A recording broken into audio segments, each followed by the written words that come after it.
GM কাদেরের যে বক্তব্য, তিনি কিভাবে ঔদ্ধত্য দেখাতে পারেন এবং বলতে পারেন আওয়ামী লীগ ছাড়া নাকি কোনো এই দেশে নির্বাচন হবে না। এই কথা বলার পরে জিএম কাদের কিভাবে এই ঢাকায় আপনার রাজপথে তার অফিসে আসে, তার উত্তরার বাড়িতে অবস্থান করে। এই সরকার ক্ষমতা গ্রহণের পরে প্রধানত দুটি দায়িত্ব তাদের নেওয়ার কথা ছিল, যেগুলো আমরা শুরু থেকে বলেছিলাম। প্রথম হচ্ছে শহীদ পরিবারগুলোকে চিহ্নিত করে রাষ্ট্রীয় সম্মাননা জানানো, আহতদের সুচিকিৎসা নিশ্চিত করা, কিন্তু আহতদের সুচিকিৎসা হয় নাই। তো আমরা চাই যে এখন এই সরকার আছে, এই আন্দোলনের সংগঠক নেতৃবৃন্দ আছে, শহীদ পরিবারগুলোকে এই আন্দোলনের সংগঠকদেরকে ধারণ করতে হবে, আমাদেরকে মনে রাখতে হবে। আমি ব্যক্তিগতভাবে খুশি যে আজকে কয়েকজন শহীদ পরিবার এখানে উপস্থিত হয়ে, আমার অসুস্থতা এবং একটা জটিলতার কারণে এইবারের কোনো প্রোগ্রামে আসলে আমি দায়িত্ব কাউকে ফোন কলও দেই নেই। আমাদের অন্যান্য নেতৃবৃন্দ আয়োজন করেছে, আমরা একটু লেট শুরু করেছি, নেতৃবৃন্দ এসেছেন, বক্তব্য দিয়েছেন, যার ফলে হয়তো শহীদ পরিবারগুলোকে নিয়ে যেভাবে আমাদের একটা আয়োজনটা ছিল গুছানো, এইখানে কয়েকজনের ছবি দেখা যাচ্ছে।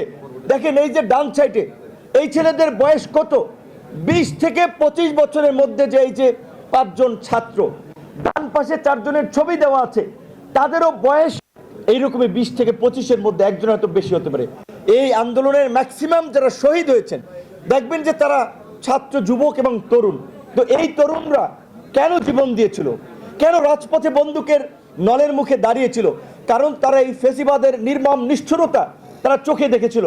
আপনাদের নিশ্চয়ই মনে আছে 2018 সালের কোটা সংস্কার আন্দোলনে যখন আমাদের উপরে হামলা হয়, একই বছর রমিজউদ্দিন ক্যান্টনমেন্ট কলেজের শিক্ষার্থী দিয়া এবং রাজীবের মৃত্যুকে কেন্দ্র করে নিরাপদ সড়ক আন্দোলন গড়ে ওঠে।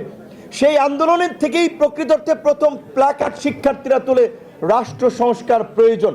এবং সেই আন্দোলনে আপনারা দেখেছেন যে শিক্ষার্থীরা বলেছিল, যখন তারা সড়ক নিরাপদের জন্য 8 দফা না 7 দফা পেশ করেছিল, তাদের যখন সান্ত্বনার বাণী শুনিয়েছিল গণভবন থেকে, তারা কিন্তু পরিষ্কারভাবে বলেছিল, আমরা দেখেছি কোটা সংস্কার আন্দোলনের ভাইদের প্রতি কি নির্মম আচরণ করা হয়েছে, সংসদে ঘোষণা দিয়ে প্রতারণা করেছে।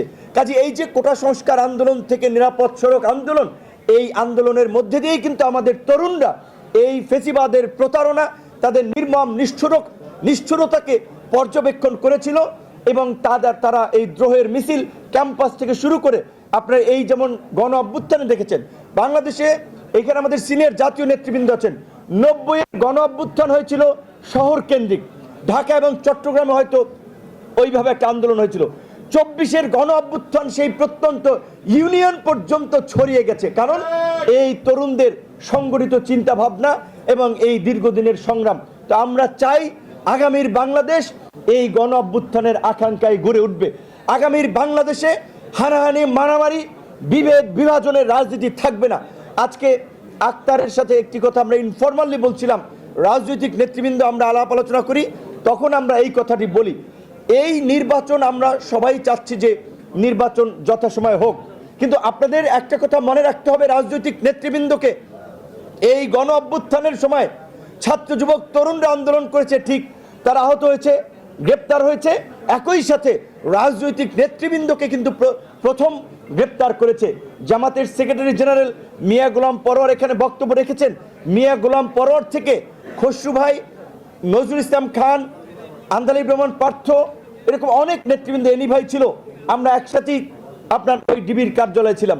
একজন এডিসি তার আচরণের কারণে পুরো ডিবি কার্যালয়ে তটস্থ ছিল, তার নাম ছিল শাহিন শাহ, এডিসি, তিনি অ্যাডমিন ছিলেন, তার বাড়ি ছিল চাঁদপুর। জানি না এখন গ্রেপ্তার হয়েছেন নাকি দেশ থেকে ভেগেছেন। তো এই কথাটা বললাম এই কারণে, এই সামনে যদি নির্বাচন বিলম্বিত হয়, নির্বাচন নিয়ে যদি কোনো সংকট তৈরি হয়, আমাদের রাজনীতিবিদদের জন্যই কিন্তু বিপর্যয় অপেক্ষা করছে।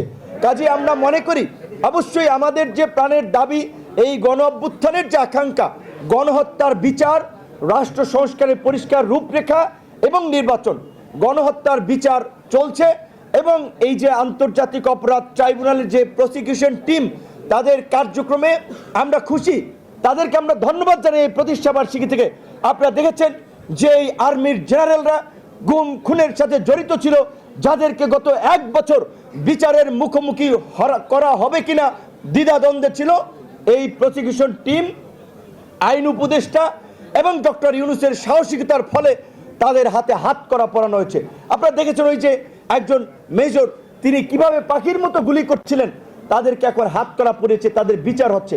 আমরা পরিষ্কারভাবে বলতে চাই, সেনাবাহিনী এই দেশের স্বাধীনতা সার্বভৌমত্বের প্রতীক।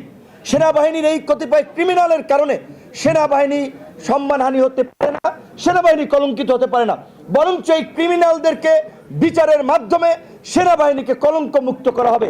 তাই সেনাবাহিনীর বর্তমান সেনা প্রধান থেকে শুরু করে উচ্চপদস্থ কর্মকর্তারা এই বিচারে সহযোগিতা করবেন, সেটা আমরা প্রত্যাশা করি। একই সাথে আক্তারের বক্তব্য যেটা বলেছে সেটা আমরা সকলকে স্মরণ করে দিতে চাই।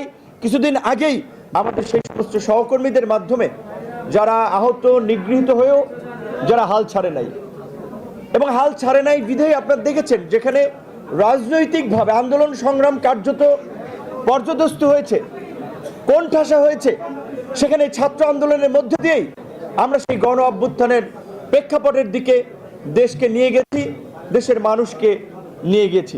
আজকের এই প্রতিষ্ঠা বার্ষিকীতে অবশ্যই আমরা কৃতজ্ঞ চিত্তে স্মরণ করি ৭১-এর মুক্তিযুদ্ধ থেকে ২৪-এর গণ অভ্যুত্থানের শহীদ এবং বাংলাদেশের সকল গণতান্ত্রিক আন্দোলন সংগ্রামের শহীদদেরকে। একটি কথা না বললেই নয়, আমাদের একজন শহীদ কিছুক্ষণ আগে নাফিসের মা বলেছিল যে তার ছেলের নামে রাস্তার সাইনবোর্ড হয়েছে কিন্তু রাস্তা হয় নাই। এইটা কিন্তু এই দেশের একটা বাস্তবতা। শহীদদের চেতনা নিয়ে আমরা ব্যবসা করি, রাজনীতি করি, আমরা নেতা হই, এমপি হই, মন্ত্রী হই, কিন্তু শহীদ পরিবারগুলো হাহাকার করে।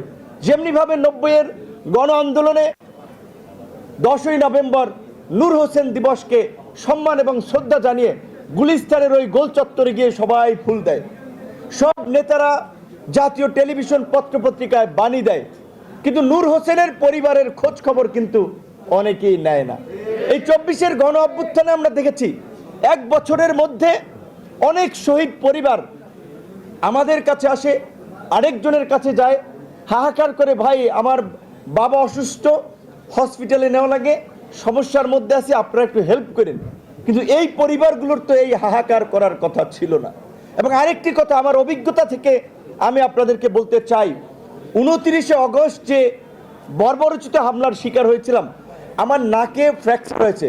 ফ্র্যাকচার মানে হাড় হচ্ছে এটা একটু ভিন্ন পজিশনে জোড়া লেগেছে, যার কারণে আমার নাকে ডান দিকে একটু বাঁকা আছে এবং একটু ঠান্ডা, কাশি, সর্দির একটু প্রবলেম হচ্ছে। তো এখন ডাক্তার যেটা বলেছে, এইটা যদি ঠিক, ইউজুয়ালি নিয়ম প্রথম ২-১ সপ্তাহের মধ্যে এটাকে ঠিক করা, মেডিকেলের ভাষায় ফরসেপ দিয়ে কিংবা কোনোভাবে এটাকে হাড়টাকে চাপ দিয়ে কোনোভাবে জোড়া লাগিয়ে দেয়। আর যদি ওই ২-১ সপ্তাহের মধ্যে না করা হয় তাহলে এটা ৪ থেকে ৬ মাস পরে অপারেশন করতে হয় বা সার্জারি করতে হয়। তো ঢাকা মেডিকেলের ডাক্তারদের প্রতি অবশ্যই আমাদের কৃতজ্ঞতা। ওই ক্রিটিক্যাল সময়ে তারা যে চিকিৎসাটা দিয়েছেন সেটা মানসম্মত চিকিৎসাই ছিলেন, কিন্তু ওই সময় আমার শারীরিক কন্ডিশন বিবেচনায় নাকের অপারেশনের চেয়ে ব্রেনকে স্টেবল করা কিংবা সুস্থ করাটা জরুরি ছিল। ওই কারণে ওনারা নাকের চেয়ে অন্য সাইডকে গুরুত্ব দিয়েছেন। কিন্তু এই কথাটি বলছি এই কারণে যে এই জুলাই শহীদ তো মারা গিয়েছেন, তারা যারা বেঁচে ছিলেন আহত, অনেক ছেলে মেয়ে বাকি চোখ হারিয়েছেন কিংবা পঙ্গুত্ব বরণ করেছেন শুধুমাত্র অবহেলার কারণে। তাদেরকে বাইরে পাঠানো হয়েছে ঠিকই, কিন্তু ৪ মাস, ৬ মাস পরে, ৮ মাস পরে অনেককে বাইরে পাঠানো হয়েছে। তাদের নার্ভ তখন নষ্ট হয়ে গেছে, তাদের চিকিৎসা করালে শুরুর দিকে যেভাবে সুস্থ হতো সেই প্রেক্ষাপটটা ছিল না। তাহলে এই আহতদের এই পঙ্গুত্ব বরণের জন্য দায় নিতে হবে অন্তর্বর্তীকালীন সরকারকে, যারা এই আহতদের সুচিকিৎসার দায়িত্বে ছিলেন। আমাদের পরিষ্কার কথা যে